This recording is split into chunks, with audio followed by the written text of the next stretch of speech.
All right, today we're going to talk about the long-awaited Fujifilm X-T2 and if it's good for landscape photographers. Stay tuned.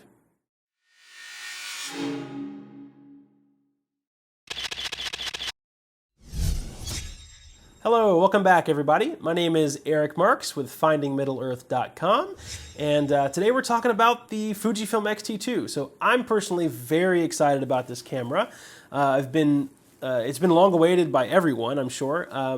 But on the day this camera released, I got 15 private messages on YouTube from you guys asking me all these questions. Like, should I sell all my Nikon gear? Is it good for landscape photography?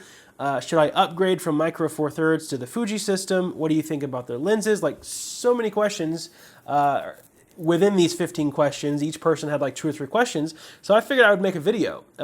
Thank you for all the questions, by the way. It's great to know that you guys are that involved and cherish my little opinion that much, so I really appreciate it.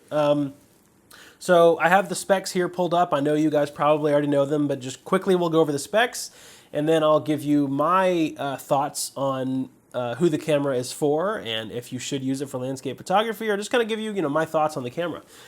So the Fuji X-T2 now has a 24 megapixel sensor. It adopted that from the X Pro 2. Before this, Fuji always had the 16 megapixel sensor. It has the 3-inch LCD tilting screen, except on the Fuji X-T2, they made the screen kind of tilt in a different way. So if you're shooting in vertical format, the screen will kind of tilt back at you, so you can see in vertical format. So not a crazy useful feature in my opinion, but might be useful to some people. I think the big selling point here is the internal 4K video, which is beautiful. Because Fuji video notoriously has just never been that good. So 4K internal video is great. It also has F-Log. And if you guys don't know what F-Log is, if you're a pro videographer, you probably know this. So it's basically a raw video format. It's a very flat profile so that you can do your own color grading and your own tonal corrections and contrast and sharpening and all of that after the fact. It's kind of like shooting in RAW for photos, but it's for video. So here's the trick with F-Log though. So you can't shoot F-Log internal. You have to be outputting to an external recording device. That's fine, that's not bad, because F-Log is very useful. And if you're a pro videographer, you're probably not gonna be doing internal recording anyway, if you're doing, big projects. So internal 4K, that's huge. 325 focus points. That's great. That's even more than the X Pro 2.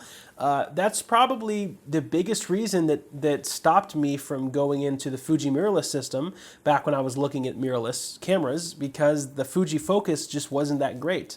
However, the Fuji X-T1 is probably one of my favorite mirrorless cameras, if not the favorite that I've ever had before this one came out, because the sensor just had some kind of wicked, crazy voodoo in it that produced unbelievable color, unbelievable contrast, unbelievable crispness. I just couldn't explain it. I mean, if you put the Fuji X-T1 up against any of the Sony mirrorless or any of the other mirrorless companies, I mean, the sensor just blows it away. Just the JPEGs that come out of the Fuji cameras are unrivaled, I promise you. Fuji, I don't know what they put in their sensor, but it's unbelievable.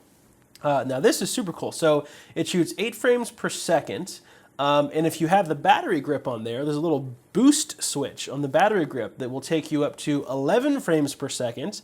And if you have the electronic shutter on, 14 frames per second. That's huge. I mean, that's really cool to have a camera this big to go all the way up to 14 frames per second if you're using electronic shutter. Weather sealed body, 2 SD card slots. I knew they were going to have that after they added it to the X Pro 2. That's huge. Love that. Obviously, all of their notorious film simulations, gotta love those. Acros, Vilvia, all the other ones, they're great. What else do we have? The ISO range has been improved all the way up to 51,200. And yeah, it's just, it looks about the same as the Fuji X-T1. It's almost identical. I think it has more of a pronounced grip, which is nice. But yeah, I mean, overall, I think I've read kind of mixed reviews on this. A lot of people were thinking, they were scorning Fuji, saying, oh, in this market of 36 megapixel, 50 megapixel cameras, how could they just go with 24?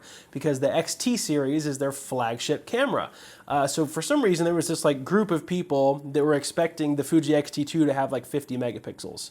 I don't think anyone that actually knows the market was expecting this. There might be like this group of 15 people in Zimbabwe that were like disappointed about this, but I never thought the X-T2 was going to have 50 megapixels. I think 24 makes sense because Fuji moves up gradually, but all of their changes are very, very good. They typically don't have any bugs, you know, whenever they release their stuff. And the great thing about Fuji is if they do, they typically fix it very quickly, and then they release the firmware updates to all of their cameras. So you're very rarely finding Fuji cameras being antiquated. So just because the X-T2 is out, the X-T1 is probably going to get a lot of firmware updates if there's any bug fixes or new features added as far as firmware goes. But let's talk about this camera as who it's for. So is it for landscape photographers? That's a lot of the kind of the bulk question that I got on YouTube. Yes, sure, it can definitely be for landscape photographers. I know everyone's biggest kind of turnoff is the crop sensor for landscape photography, but you got to remember something. When you're dealing with a crop sensor with landscape photography, there's one huge pro that is just bigger than all of them. And that's that you don't really have to worry near as much about hyperfocal distance. So about how much of the photograph is going to be in focus, because you don't have the huge sensor that's going to shallow the depth of field so much. So on a cropped sensor, on a wide angle lens, you don't have to worry so much about focusing a third of the way into the photo and, oh my gosh, I'm gonna have to focus stack everything on this, you know, crazy landscape vista. I mean, this thing is gonna be great for landscape photography. It's gonna have, I mean, it has great dynamic range, it has great color because Fuji sensors always have great color. Fujinon lenses are just beautiful. They're beautiful. I mean, oh my gosh, the 56 1.2, the 35 1.4, all their primes are just, they're amazing. So, yeah, they're landscape photographers, absolutely. Then is it for portrait photographers? Absolutely. Is it for sports photographers? Debatable. That's the only one I'm kind of back and forth on. If you want to pick it up to shoot your kid's baseball game or soccer game, sure. Are NFL, Sports Illustrated, Sports Illustrated photographers going to buy this? No, that's just the cold hard truth. No, they're going to buy a Nikon D5 and probably 2 D500s, you know, for a backup, or who knows. They're not going to get into the mirrorless game yet. I know there are a few other big name YouTubers that say that you can shoot sports with Sony stuff, and you can. That's great. I'm not trying to talk down other cameras, but Fuji is not for the pro sports photographer yet. I'm not saying it won't ever be. But it's great now for now the X-T2 now with the focus points, and the low light focus acquisition seems to be pretty good from what I hear. Wedding photographers, absolutely, you can be all over this. Wedding photographers can use the crazy focus points. It has great focus tracking. There's a lot of focus tracking modes now built into the software that are for specific situations. So, you know, the bride and the groom walking towards you down the aisle after they kiss, et cetera, et cetera. I mean, lots of things. So, yeah, you can use this in pretty much anything. I mean, it's a very versatile camera. That's why I think the 24 megapixels is perfect. Because if it was a 50 megapixel camera, I wouldn't say that it's so versatile.